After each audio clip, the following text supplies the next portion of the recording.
Hi, hello students. Today class about physiology. Physiology first unit in the chapter 5th. Respiration in plants.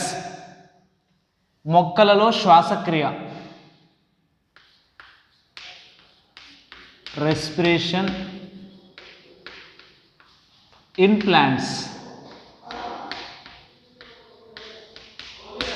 This is the 5th chapter in physiology, respiration in plants. Okay, the first topic is glycolysis. First one, glycolysis.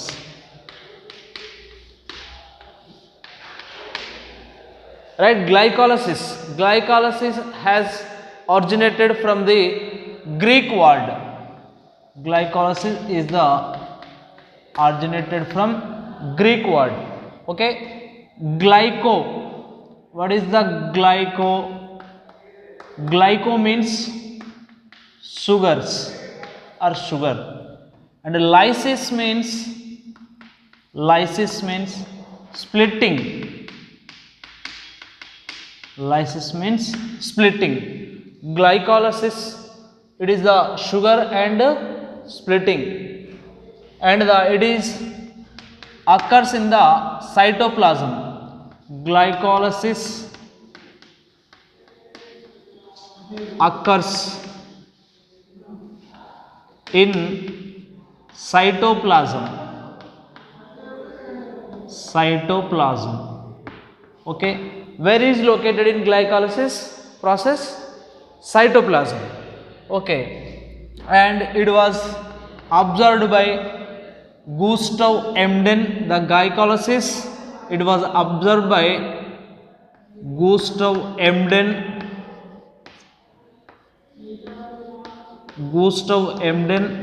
and Meyerhoff,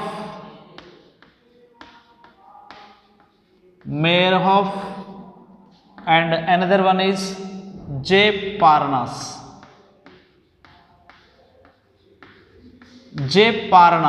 Okay, that is the three scientists. Who is that? Gustav Emden, Otto Meyerhoff, Jacob Parnas. Okay, it was called EMP pathway.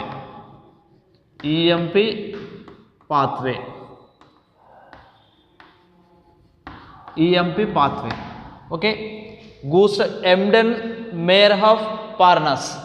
It is was denote from the first word E. Emden, E.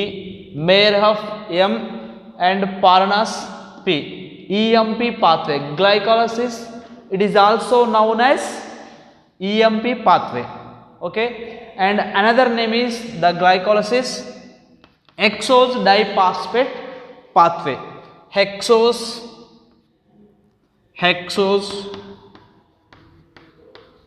diphosphate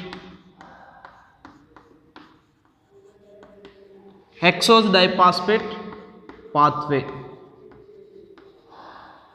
Okay, and the glycolysis, one glucose molecules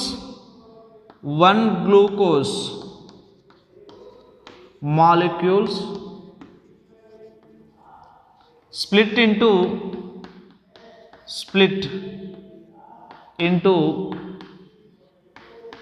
two molecules of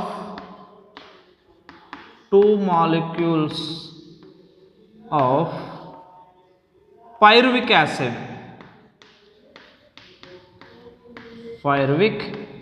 acid. This is called glycolysis. Okay, what is the meaning of glycolysis?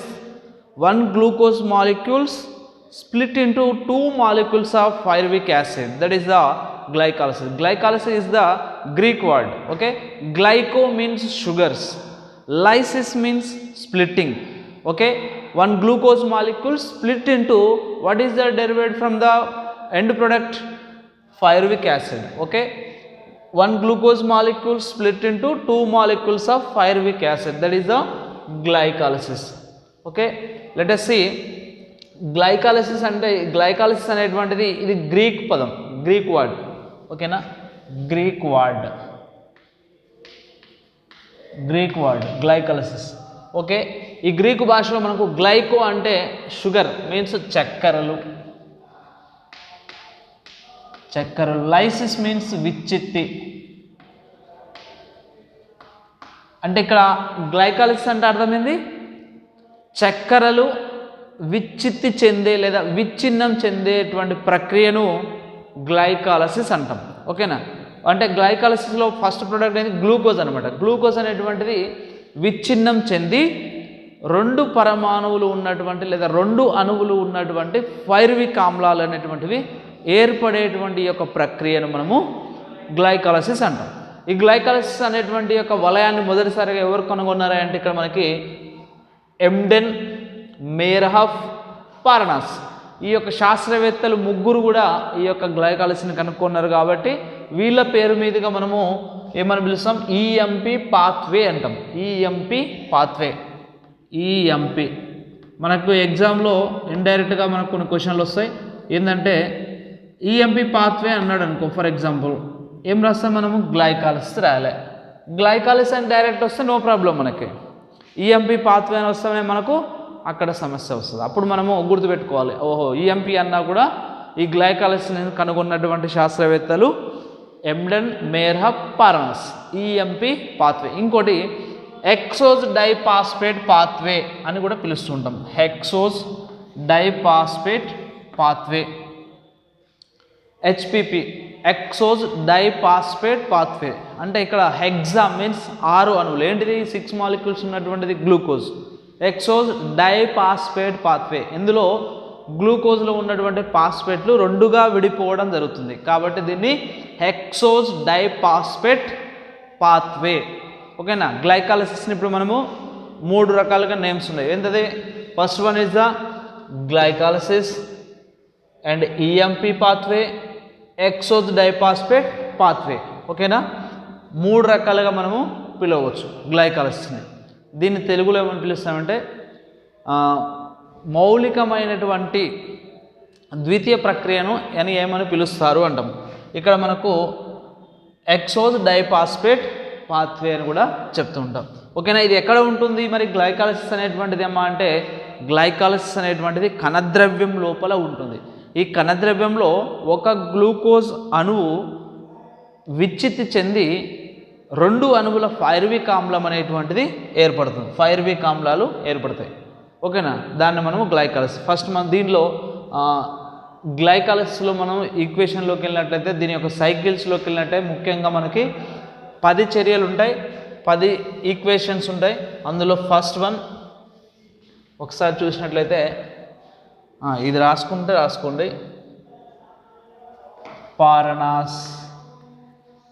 Okay, into 2 molecules of pyruvic acid. Okay, ఇది రాసుకోండి, మనకి important ఇక్కడ. తర్వాత ఈక్వేషన్స్లోకి వెళ్ళినట్లయితే కొద్దిగా space కావాలి కాబట్టి నాకు ఇక్కడ వేస్తున్నాను. First one phosphorylation reaction. Okay, phosphorylation reaction. Glucose. Okay, how many carbons here? 6 carbons. Glucose molecules, 6 carbon molecules. Glucose is converted into glucose 6-phosphate. Glucose 6-phosphate. Okay, in the presence of kinase, exokinase.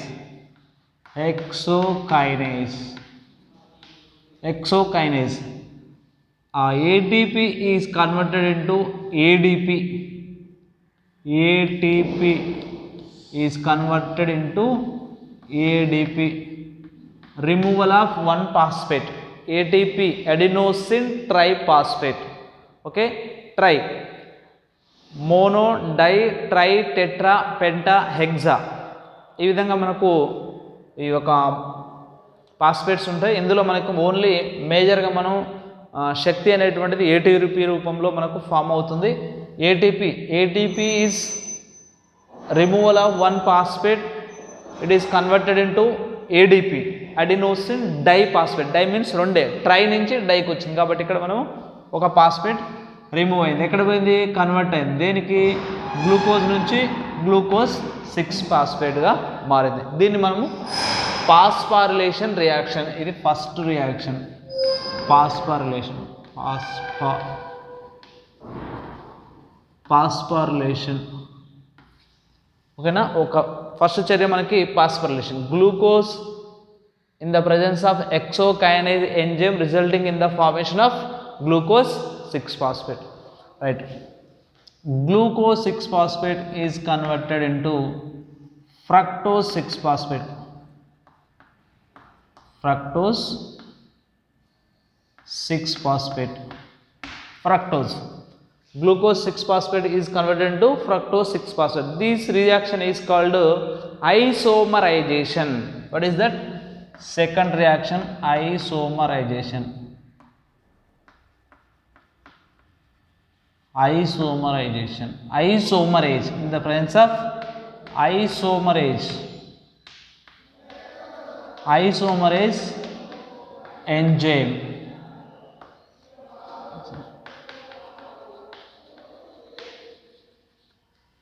Isomerase enzyme. Glucose 6 phosphate is converted into, resulting in the formation of fructose 6 phosphate. Okay. అంటే glucose 6 phosphate అనేటువంటిది fructose 6 ఫాస్ఫేట్గా మారింది. ఇక్కడ సాదృశ్యీకరణం జరిగింది, అంటే గ్లూకోజ్కు సమానమైనటువంటి fructose 6 phosphate ఏర్పడింది. దీన్ని isomerisation అంటే సాదృశ్యీకరణం, అంటే ఒకదానికి బదులుగా ఇంకోటి సదృశ్యం కావడం జరిగింది. ఐసోమరైజేషన్, ఐసోమరైజ్ అనేటువంటి ఎంజైమ్ సమక్షంలో. Next fructose 6 phosphate phosphofructokinase enzyme in the presence of phosphofructokinase, in the presence of phosphofructokinase, fructose 1,6 bisphosphate, fructose 1,6 bisphosphate, fructose 1,6 bisphosphate. Okay, fructose 6 phosphate in the presence of fructose kinase అనేటువంటి enzyme, resulting in the formation of fructose 1,6 bisphosphate. Okay, these reaction also called ATP is removal of 1 phosphate, resulting in the formation of ADP. 1 phosphate is removed in the ATP. Okay, ఇక్కడ kinase అనే enzyme వచ్చింది కదా, fructose 1,6 phosphate నుంచి మనకు ఒక phosphate అనేటువంటిది remove అయ్యి ఇక్కడ ఫ్రక్టోజ్ 1,6 బిస్ఫాస్ఫేట్ ఏర్పడుతుంది. Fructose 1,6 bisphosphate in the presence of aldolase enzyme is split into two molecules of one is the dihydroxy acetone phosphate and glyceraldehyde.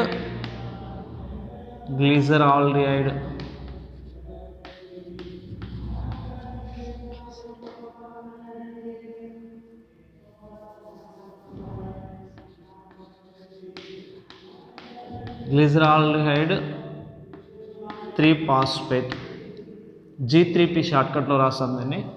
Okay, fructose 1,6 bisphosphate, this reaction is called cleavage. What is the this is the third reaction. What is that? Phosphorylation.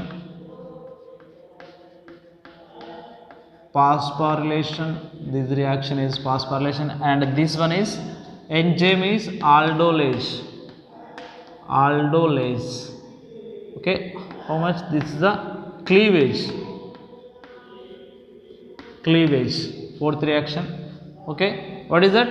Fructose 1,6 bisphosphate అనేది aldolase enzyme సమక్షంలో dihydroxy acetone phosphate and glyceraldehyde 3 phosphate గా ఏర్పడుతుంది. ఇక్కడ మనకు glyceraldehyde 3 phosphate, ఇక్కడ ఇంకొక reaction జరుగుతుంది. Another one reaction is called glyceraldehyde 3 phosphate is converted into dihydroxyacetone phosphate. Again DHEAP, dihydroxyacetone phosphate, is converted into glyceraldehyde 3-phosphate in the presence of isomerase enzyme. What is that? Isomerase. Isomerase enzyme. This reaction is called isomerization. See, look at isomerization. Fifth reaction. This is the fifth reaction, isomerization. Okay, glyceraldehyde 3-phosphate,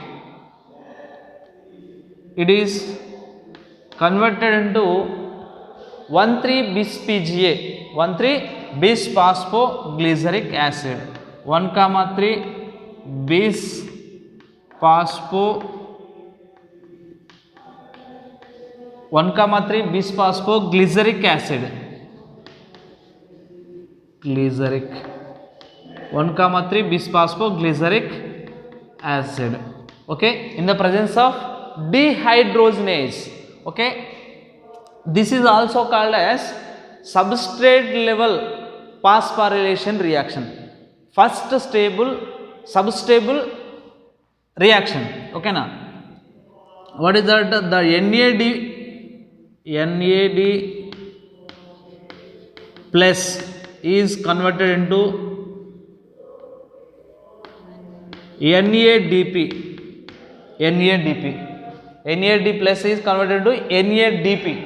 Okay, glyceraldehyde 3-phosphate is converted into 1,3-bis-phosphoglyceric acid. Shortcut is the 1,3-bis-PGA. Okay, the short form is 1,3-bis-PGA, phosphoglyceric acid. Okay, this reaction is called oxidation reaction. Okay, how many number? 6 number. Oxidation reaction. First oxidation reaction in glycolysis. 1,3-bis-PGA, okay, is converted into 3-phosphoglyceric acid. 3-phosphoglyceric acid. Okay, and this reaction is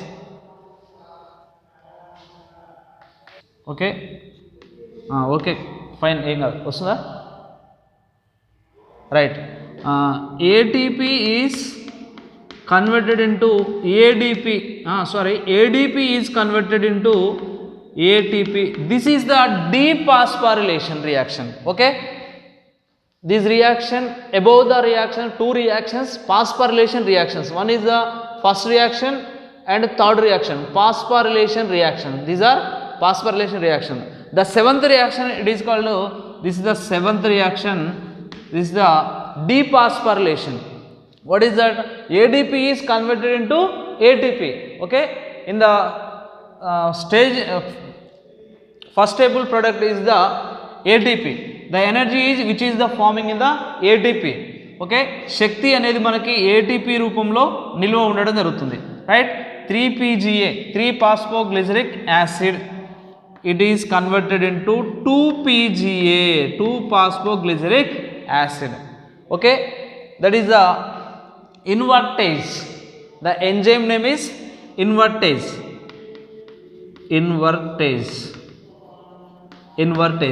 What is the reaction name is? Intramolecular shifting. That is the 8th reaction. Intramolecular shifting.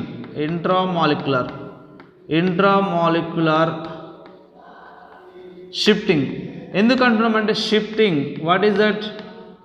Intramolecular shifting 3-PGA to 2-PGA. ఇక్కడ మనకి glucose formula, it is the 6 carbons, 1 2 3 4 5 6 carbon, 1 2 3 4 5 6.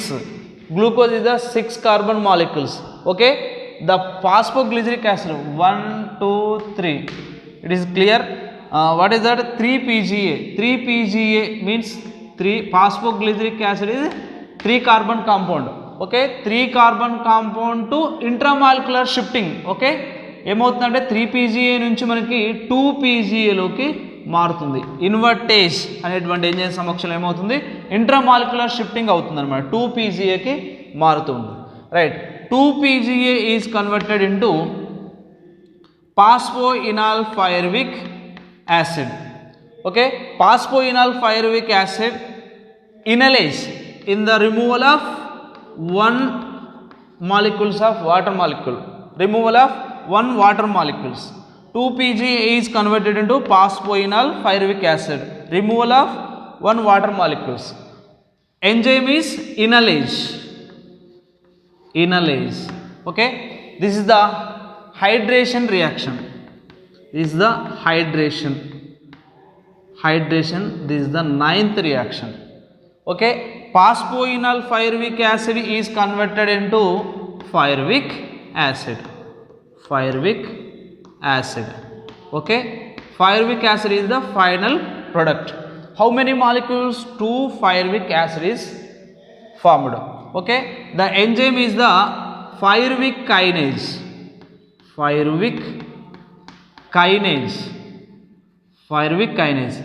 Okay, this reaction is called dephosphorylation. ADP is converted into ATP. Okay, PP, phosphoenol pyruvic acid, in the presence of pyruvic kinase enzyme, ADP is converted into ATP, resulting in the formation of 2 molecules of pyruvic acid. Okay, this is the totally 10 steps in glycolysis. Glucose molecules split into 2 molecules of pyruvic acid, that is the glycolysis. Once again, let us see. Glucose అణువు అనేటువంటిది మనకు మొదటగా ఇది విచ్ఛిన్నం చెంది 2 అణువుల pyruvic ఆమ్లాలు ఏర్పడేటువంటి ప్రక్రియను గ్లైకాలసిస్ అంటాం. ఓకేనా, ఇక్కడ మనకు 2 అణువుల పైరువిక్ యాసిడ్ అనేటువంటిది గ్లూకోజు 2గా విడిపోతుంది. ఎలా విడిపోతుంది అనేది ఇందులో 10 స్టెప్స్ ఉంటాయి మనకి. గ్లూకోజ్ 6 ఫాస్ఫేట్, ఫ్రక్టోజ్ 6 ఫాస్ఫేట్ అంటే గ్లూకోజ్కు సమానమైనటువంటి ఫ్రక్టోజ్, ఇక్కడ ఐసోమరైజేషన్. తర్వాత ఫ్రక్టోజ్ నుంచి fructose 1,6 bisphosphate in the presence of aldolase enzyme. Dihydroxy acetone phosphate, గమనించండి ఇక్కడ మేము షార్ట్కట్లో రాస్తున్నాను. డి అంటే dihydroxy acetone phosphate. Okay, fructose 1,6 bisphosphate, it is 6 carbon compound, 6 carbon. Glucose also 6 carbon. ఓకేనా, ఇక్కడ మనకి ఎక్కడ కూడా కార్బన్ డైఆక్సైడ్ అనేటువంటిది రిమూవ్ కాలేదు. ఇక్కడ ఏమైంది, ఫ్రక్టోజ్ 1,6 బిస్ఫాస్ఫేట్ 6 కార్బన్ కాంపౌండ్ అనేటువంటిది స్ప్లిట్ అయింది, క్లీవేజ్ విదలనము చెందింది. విదలనం ఎలా చెందింది, ఇక్కడ మనకు 3 అణువులు ఉన్నటువంటి డిహైడ్రాక్సీ ఎసిటోన్ ఫాస్ఫేట్, 3 కార్బన్లు ఉన్నటువంటి గ్లిజరాల్డిహైడ్ 3 ఫాస్ఫేట్, 3 కార్బన్లు ఉన్నటువంటిది. అయితే ఇక్కడ మనకి ఏమవుతుందమ్మంటే ఇక్కడ రియాక్షన్ డిహెచ్ఏపి అనేటువంటిది గ్లిజరాల్డిహైడ్ 3 ఫాస్ఫేట్గా, గ్లిజరాల్డిహైడ్ 3 ఫాస్ఫేట్ అనేటువంటిది డిహెచ్ఏపిగా, ఇక్కడ ఐసోమరైజ్ అనేటువంటి ఎంజైమ్ సమక్షంలో ఈ విధంగా చర్య అనేటువంటిది డిహెచ్ఏపి నుంచి గ్లిజరాల్డిహైడ్ నుంచి డిహెచ్ఏపి. అవుసారి ఇట్లా 2 దిక్కుల్లో ఎలా మారుతుంది అంటే ఇక్కడ మనకు గ్లిజరాల్డిహైడ్ 3 ఫాస్ఫేట్ నుంచి రియాక్షన్ జరుగుతూ ఉంటుంది, డిహైడ్రాక్సీ ఎసిటోన్ ఫాస్ఫేట్ నుంచి కూడా ఇక్కడ రియాక్షన్ అనేటువంటిది జరుగుతుంది. కాకపోతే ఇక్కడ మనం ఏం చేసామంటే చార్ట్లో ఓన్లీ గ్లిజరాల్డిహైడ్ 3 ఫాస్ఫేట్ నుంచి మాత్రమే వేసాం. ఇది ఎక్కడ జరుగుతుంది అంతా కూడా, it is glycolysis occurs in the cytoplasm, కణద్రవ్యం లోపల జరుగుతుంది. ఈ గ్లిజరాల్డిహైడ్ 3 ఫాస్ఫేట్ అనేటువంటిది ఎన్ఏడి అనేటువంటిది ఎన్ఏడిపిగా మారుతూ ఇక్కడ మనకి హైడ్రోజన్స్ అనేటువంటిది రిలీజ్ అవుతున్నాయి. కాబట్టి దీన్ని ఆక్సిడేషన్ రియాక్షన్ అంటాం. మొట్టమొదటి అధస్థ పదార్థ స్థాయి ఫాస్ఫోరిలేషన్ చర్య ఇదే అంటే గ్లైకాలసిస్లో ఈ యొక్క 6th రియాక్షన్ ఆక్సీకరణ రియాక్షన్, ఆక్సిడేషన్ రియాక్షన్. మొట్టమొదటి ఈ యొక్క గ్లైకాలసిస్లో it is the aerobic and anaerobic respiration. ఓకేనా, ఎరోబిక్ అండ్ ఎనరోబిక్ అంటే వాయు శ్వాసక్రియలో జరుగుతుంది గ్లైకాలసిస్, అవాయు శ్వాసక్రియలో కూడా జరుగుతుంది. ఎట్లా జరుగుతుందని లాస్ట్ని ఇక్కడ చెప్తాను నేను. రైట్, గ్లిజరాల్డిహైడ్ 3 ఫాస్ఫేట్ 1,3 బిస్పీజీఏ అనేటువంటిది ఏర్పడుతుంది. 1,3 బిస్పీజీఏ అనేటువంటిది ఇక్కడ మనకి డీఫాస్ఫారిలేషన్, ఎందుకు ఏడిపి నుంచి ఏటీపీ ఏర్పడడం జరుగుతుంది ఇక్కడ డీఫాస్ఫారిలేషన్. తర్వాత 3 ఫాస్ఫోగ్లిజరిక్ యాసిడ్ అనేటువంటిది ఇక్కడ ఇన్వర్టేజ్ అనేటువంటి ఎంజైమ్ సమక్షంలో 2-PGAగా, ఈ 2-PGA అనేటువంటిది ఒక వాటర్ మాలిక్యూల్స్ అనేటువంటివి కోల్పోయి ఫాస్ఫోయినల్ పైరువిక్ యాసిడ్ అనేటువంటిది ఫైనల్గా మనకి పైరువిక్ యాసిడ్ అనేటువంటిది ఏర్పడుతుంది. ఇప్పుడు చూడండి, దీనికి ఈ యొక్క పైరువిక్ యాసిడ్ ఇది ఎరోబిక్ రెస్పిరేషన్ తీసుకుందాం. అంటే వాయు సహిత శ్వాసక్రియలో తీసుకున్నప్పుడు ఎరోబిక్ రెస్పిరేషన్లో దీస్ పైరువిక్ యాసిడ్ వాయు సహిత శ్వాసక్రియలో తీసుకున్నప్పుడు అంటే ఆక్సిజన్ లభించినప్పుడు, దీనికి ఆక్సిజన్ లభించినట్లయితే ఈ యొక్క రియాక్షన్ అనేటువంటిది మనకి CO2 H2Oలుగా విడిపోతుంది. ఓకేనా. ఆక్సిజన్ సమక్షంలో ఏమవుతుందంటే CO2 ప్లస్ H2Oలుగా విడిపోవడం జరుగుతుంది ఈ పైరువిక్ యాసిడ్. దీన్ని ఎరోబిక్ రెస్పిరేషన్ అంటాం. అదే anaerobic respiration without oxygen this pyruvic acid is converted into alcohols ఏర్పడుతుంటాయి. ఓకేనా. ఆల్కహాల్. ఓకేనా. ఇది ఆల్కహాల్ అనేటువంటిది ఏర్పడుతుంది. ఓకేనా. ఎందుకు? ఆక్సిజన్ అనేటువంటిది లేదు కాబట్టి ఈ these pyruvic acid is converted into fermentation. ఓకేనా. ఫెర్మెంటేషన్ మీన్స్ కిణ్వనం అనేటువంటిది జరుగుతుంది. ఓకేనా. ఆక్సిజన్ లేదు కాబట్టి ఇక్కడ కిణ్వన ప్రక్రియ ద్వారా మనకి ఏమవుతుందంటే ఆల్కహాల్స్ అనేటువంటివి తయారవుతుంటాయి. ఈ గ్లూకోజ్లో మనకు ఫర్ ఎగ్జాంపుల్ దీన్ని ఏ విధంగా చూస్తామంటే మనము ఇప్పుడు సారాయి బట్టి అనేటువంటిది చేస్తూ ఉంటాం కదా, దాంట్లో పండ్లు అన్ని ద్రాక్ష పండ్లు అరటి పండ్లు అవన్నీ వేసి మనం ఏం చేస్తామంటే పట్టీలు గిట్ల వేసేసి కుండలో పెట్టేస్తే ఆక్సిజన్ ఉండదు. అక్కడ ఏం జరుగుతుందంటే ఫెర్మెంటేషన్ జరుగుతుంది. కుండలో పెట్టి మూత పూసినప్పుడు అక్కడ ఆక్సిజన్ లేదు కాబట్టి అక్కడ ఏమవుతుంది పదార్థాలన్నీ కూడా పులియబెట్టడం అంటే ఇక్కడ మనం దీంట్లో కిణ్వనం ఫెర్మెంటేషన్ అంటాం. దాని ద్వారా ఏమవుతుందంటే ఆల్కహాల్స్ అనేటువంటివి తయారు చేయడం జరుగుతుంది. అదే ఈ మూత అన్నీ కూడా మనం ఈ యొక్క సేంద్రియ పదార్థాలు అరటి పండ్లు అవన్నీ కూడా వేసి పట్టీలు చక్కెర పట్టీలు అవన్నీ వేసి అట్లా ఉంచి గాలి పుంచుతున్నట్లయితే అవి CO2 అంటే కార్బన్ డైఆక్సైడ్ H2Oలుగా నీటి ఆవిరి రూపంలో కోల్పోయి ఎలాంటి పదార్థం అనేటువంటి తయారు కాదు. కాబట్టి ఈ యొక్క గ్లైకాలసిస్ అనేటువంటిది ఆక్సిజన్లో జరుగుతుంది, ఆక్సిజన్ లేకున్నా కూడా రియాక్షన్ జరుగుతుంది. కాబట్టి దీన్ని ఎక్సోజ్ డైపాస్పేట్ పాత్వే, తెలుగులో మౌలికమైనటువంటి శ్వాసక్రియ ప్రక్రియ అని కూడా చెప్తూ ఉంటాం. ద్వైత ప్రక్రియ అని కూడా చెప్తూ ఉంటాం దీన్ని గ్లైకాలసిస్. మనకు ఎగ్జామ్లో ఎక్కువగా అడిగేటువంటిది ఏందమ్మా అంటే గ్లైకాలసిస్ అని డైరెక్ట్ అడిగితే మీరు డైరెక్ట్ రాయవచ్చు. అదే దీని EMP pathway, describe the EMP pathway అని అంటాడు. అప్పుడు మీరు కన్ఫ్యూజ్ కావచ్చు. EMP అని అంటే ఎమ్డెన్ మేయర్హాబ్ పారనాస్. ఓకే, శాస్త్రవేత్తల పేరు మీదుగా దీన్ని మనం EMP పాత్వే అంటాం. ఇంకో విధంగా ఏమడుగుతాడంటే గ్లైకాలసిస్ని hexose diphosphate pathway. Hexose diphosphate pathway ఎందుకు? ఎగ్జా అంటే hexa mono di tri tetra penta hexa అనే 6. ఎక్సోజ్ డైపాస్పేట్ పాత్వే అంటే ఎక్సోజ్ అణువు అనేటువంటిది రెండుగా విడిపోవడం జరుగుతుంది. అంటే 3 కార్బన్ పరమాణువులుగా 2గా విడిపోతుంది. కాబట్టి దీన్ని ఎక్సోజ్ డైపాస్పేట్ పాత్వే అని ఈ విధంగా మనకు glycolysis, EMP pathway, hexose diphosphate pathway 3 రకాలుగా అడిగినా కూడా ఇది వెరీ వెరీ ఇంపార్టెంట్. మనకు ఈ యొక్క రియాక్షన్స్ అన్నీ కూడా 10 స్టెప్లు ఉంటుంది, క్లియర్గా వేసుకోండి. ఇందులో మనకి ఇది ఎస్ఏ క్వశ్చన్, ఇది కంపల్సరీ యాన్యువల్ ఎగ్జామ్స్లో ఫిజియాలజీ పార్ట్ నుంచి గ్లైకాలసిస్ ఒకటి, క్రెబ్స్ సైకిల్ ఉంటుంది. రిమైనింగ్ క్లాస్లో మీకు క్రెబ్స్ సైకిల్ అనేటువంటిది ఎక్స్ప్లెయిన్ చేయడం జరుగుతుంది.